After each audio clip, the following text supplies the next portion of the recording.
Assalamu alaikum. On the special occasion of our nation's Independence Day, I stand before you with immense pride, both as Indian and as your newly elected head boy. First, I sincerely thank you all for placing your trust in me. This responsibility is not just a burden but a commitment to serve our school community with honesty, dedication and enthusiasm.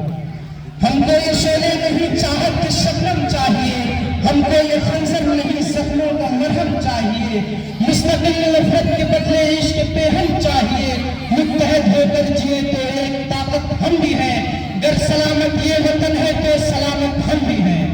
मुल्के Hind का बच्चा बच्चा, मुल्के हिंद का पत्ता पत्ता, मुल्के हिंद का फूटा फूटा इस बात का गवाह है कि आज से 72 साल पहले मुल्के हिंदुस्तान पर मुल्के गोरों और मुल्के कालों का रास्ता कि जिन्होंने हिंदुस्तान को बुरी तरीके के साथ लूटा, मुल्के हिंदुस्तान पर जुल्म किया, लेकिन जमाना इस बात का गवाह रहा है कि जिस दौर में एक जालिम पैदा हुआ है उसी दौर में जुल्म को खत्म करने के लिए ट्रेडर भी पैदा हुआ है। अगर एक दौर में फिरौन पैदा हुआ है तो उसी दौर में जुल्म को खत्म करने के लिए मूसा भी जरूर पैदा हुआ है। मैं आप तमाम नाज़रीन को बताता चलूं कि मिला नहीं वतन हिंद हमें तोहफे में, मिला नहीं वतन हिंद हमें तोहफे में, लाखों दीप बुझाए हैं एक दिया जलाने को।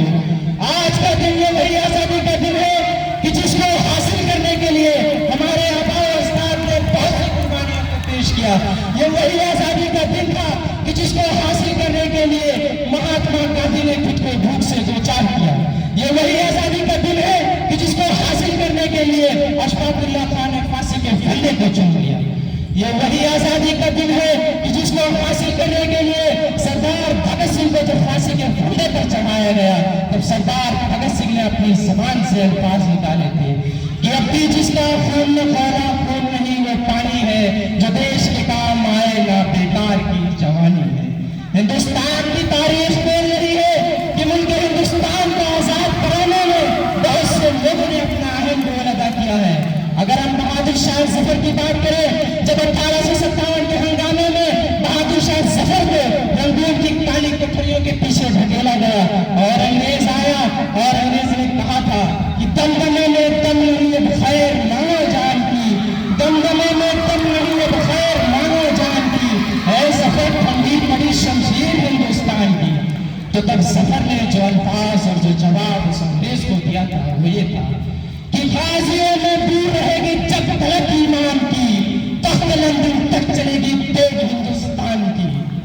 हमको फख्र है हमारे बुजुर्गों पर, हमारा सीना चौड़ा हो जाता है जब हम अपने बुजुर्गों की कुर्बानियों की दास्तानों को पढ़ते हैं कि कैसे अल्लामा फजल हक खैराबादी, मौलवी अलाउद्दीन, दुर्रे बाज़ खां सबने अपनी जानें तो दे दिया लेकिन अंग्रेजों के सामने घुटने नहीं टेके। इस मुल्क की बुनियाद में सिराजुद्दौला का खून शामिल है, बक्सर की जंग में मरने वालों का खून शामिल है, टीपू सुल्तान का खून शामिल है इस मुल्क की बुनियाद में। यकीन है कि ना है बात तो यकीन की है, हमारे जिस्म की मिट्टी इसी जमीन की है, मेरे वतन के सभी लोग आपस में भाई भाई है, ये दूरियों की सियासत तो किसी तमीम की है।